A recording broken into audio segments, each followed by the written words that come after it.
दोस्तों, आज मैं आपको बताने जा रही हूँ समास के बारे में।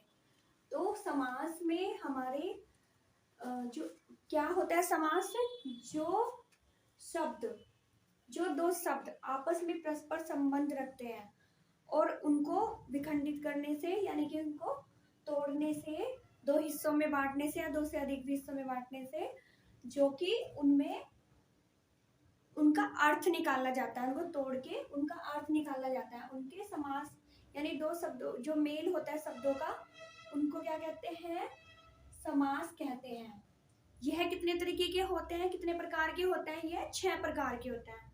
तो जैसे पहला हमारा जो समास है, हम ले लेते हैं अत्यायी भाव समास। इसमें अत्यायी भाव समास क्या होता है? अत्यायी भाव समास मतलब जिसमें पहला पद मतलब पहला वर्ड जो प्रधान होता है, मेन होता है। जैसे कि आ जन्म, आ जन्म, आ देखो आ है, वैल्यू आ की हो रही है, जन्म तो ठीक है लेकिन पहली वैल्यू क्या है? आ जन्म। अनुचित, अनुप्रयोग, ऐसे कुछ वर्ड जो अस्थायी भाव समास में आते हैं। तो स्थायी भाव समास का पहले क्या है? जो पहला पद प्रधान होता है। तत्पुरुष समास में हमारे आ जाते हैं क्रम, कर्म तत्पुरुष हो जाता है, कर्म, करण, संप्रदान, आपादान, संबंध, अधिकरण। मैं आपको क्लास में ये भी पढ़ाऊंगी कि क्रम कर्ता ने क्रम को कर्ण से, ये शब्द ये आपको पढ़ाऊंगी। लेकिन अभी फिलहाल मैं आपको तत्पुरुष समास के बारे में बता रही हूँ। तो क्रम तत्पुरुष में क्या होता है? क्रम तत्पुरुष यानी कि जो कार्य कर रहे हैं, यानी कि वन को गमन, वन गमन यानी वन को गमन, यानी वो कहाँ जा रहा है? वन को जा रहा है, यानी कि वो उसका क्या है? कार्यक्रम, यानी कि कौन सा हो गया? तत्पुरुष समास में आएगा। अब विखंडन करने से इसे वन, इसका विखंडन किया तो वन को गमन यानी कि वन को जा रहा है। कारण, किस कारण, यानी कि कारण, करण समास है, कारण है तो यानी कि किस कारण से जा रहा है। तो मन चाहा यानी कि वो किस, उसका है क्या है? मन चाहा, कोई व्यक्ति है मन चाहा है यानी मन को प्रिय है, यानी मन को चाहने वाला, जो मन को चाहता है ऐसा व्यक्ति, जो मन को प्रिय है, मन चाहा व्यक्ति या फिर कोई भी वस्तु ऐसे। तो ये क्या है? करण तत्पुरुष, करण तत्पुरुष यानी कि किस वजह से मन को चाह रहा है, इस वजह से ये करण तत्पुरुष है। अब आ गया संप्रदान तत्पुरुष। संप्रदान तत्पुरुष यानी गौशाला, गो यानी कि संप्रदान किसके लिए, किसके लिए बन रही है? गौशाला, गौशाला यानी गांव के लिए घर, शाला, ठीक है।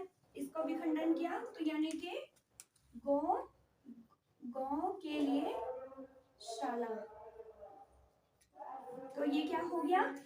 फिर गौशाला, गौशाला यानी गांव के लिए घर, ठीक है। तो ये हमारा क्या हो गया? संप्रदान तत्पुरुष।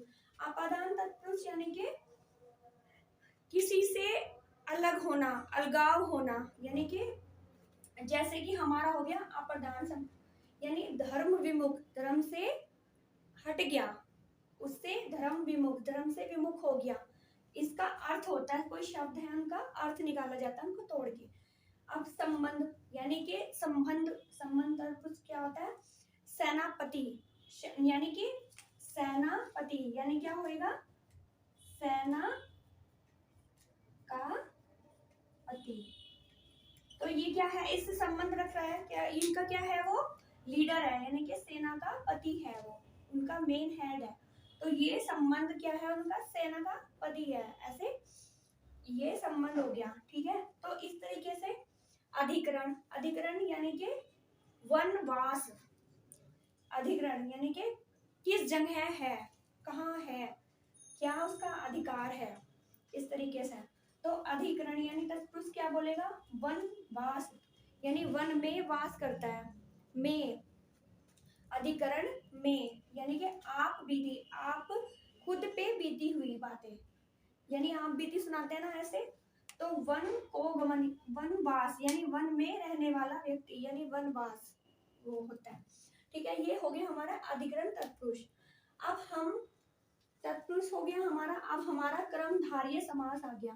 कर्मधारय समास में हमारा जो है कर्म यानी कि उसकी क्या कर्म क्या कर रहा है, जैसे क्या चीज है उसके लिए स्पेशल, यानी कि कर्मधारय समास में क्या स्पेशल है, यानी कि कोई जैसे चरण कमल, उसके जो पैर हैं, चरण है, वो किसके समान है, चरण कमल यानी कि किसके समान है, कमल के समान, चरण कमल के समान चरण वाला, यानी कि कमल की तरह चरण वाला व्यक्ति, यानी पैर वाला व्यक्ति। तो ये क्या हो गया, उसका क्या है, गुड, मतलब गुड पॉइंट है, अच्छा, उसका एक पॉजिटिव पॉइंट है, प्लस पॉइंट है, यानी कि उसकी ये विशेषता है। तो इसकी विशेषता किसमें आएगी, कर्मधारय समास में। दीर्घ समास में, यानी कि दीर्घ समास में आएंगे जैसे कि 1 2 3 काउंटिंग नंबर, यानी कि नंबर आ जाएगा, जैसे कि कोई वस्तु, जैसे पंजाब, पंजाब यानी 5 नदियों का समूह क्या होता है, पंजाब कहलाया जाता है।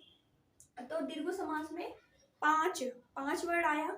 अब चतुर्भुज यानी 4 भुजाओं वाला, 4 भुजाओं वाला यानी कि चतुर्भुज, 4 भुजाओं वाला, तो इसमें काउंटिंग हो रही है, यानी उसकी 4 भुजाएं हैं। तो इसको ये कहाँ में आएगा, जो नंबर जिसमें इकाई दहाई कुछ भी, मतलब काउंटिंग हो, नंबर हो, या फिर कोई भी ऐसी जिसमें गिनती हो रही हो, उसको क्या कहेंगे, चतुर्भुज। ठीक है। फिर द्वंद्व समास, द्वंद्व यानी कि इसमें जो वर्ड, दो शब्द रहेंगे वो अपोजिट रहेंगे, यानी विपरीत रहेंगे, यानी जैसे कि जन्म मृत्यु, मतलब उससे मिलते हैं, उसके साथ उसका संबंध होगा। जैसे राधा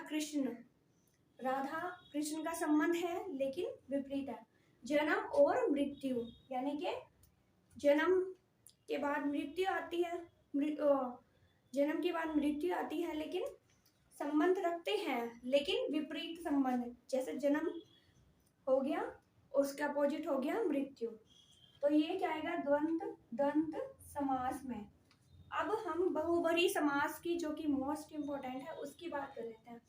बहुवरी समास में हमारा क्या है कि जैसे कि कोई विशेषता प्रकट करे, कोई शब्द किसी की वस्तु के बारे में, स्पेशल वस्तु के बारे में बताए, जैसे कि नीलकंठ हो गया। नीलकंठ किसका होता है, हमारे शिव जी का।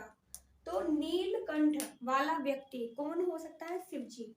तो जो किसी विशेषता बताए किसी व्यक्ति की या किसी के बारे में, हमें उससे, उस शब्द से पता चले कि ये स्पेशल उस बंदे के बारे में, उस वस्तु के बारे में बात हो रही है। जैसे नीलकंठ हो गया, मैंने बता दिया, नीलकंठ, नीलकंठ वाला कौन है, हमारे शिव जी महाराज। ठीक है। अब हमारी बात करते हैं एक दांत वाला। एक दंत कौन होता है, हमारे गणेश जी महाराज जी। ठीक है। तो एक दंत हमारे गणेश जी महाराज जी हो गए। तो हमें पता चल गया एक दंत कौन से हैं, गणेश जी महाराज, और नीलकंठ कौन है, शिव जी। और मैंने ऐसे बोल दिया कि जैसे मैं बोल रही हूँ चारपाई यानी कि खाट बोल दिया मैंने, तो हमें उसमें काउंटिंग तो आ रही है 4 पाई, लेकिन फिर साथ में क्या आ रहा है, उसमें ये पता चल रहा है कि 4 पाई किसको बोल रहे हैं हम, चार पाई यानी खाट को बोल रहे हैं हम, जिस पे बैठते हैं। ठीक है। तो इस तरीके से हमारे सारे समास हमने कवर कर दिया है। आई होप आपको हमारे जानकारी अच्छी लग रही होगी। तो आप मुझे, अगर आपको आगे भी ऐसे नॉलेजेबल चीज़ें सीखनी है, तो आप मुझे सब्सक्राइब करें, फॉलो करें और मेरी वीडियो को शेयर करें। Okay, thank you.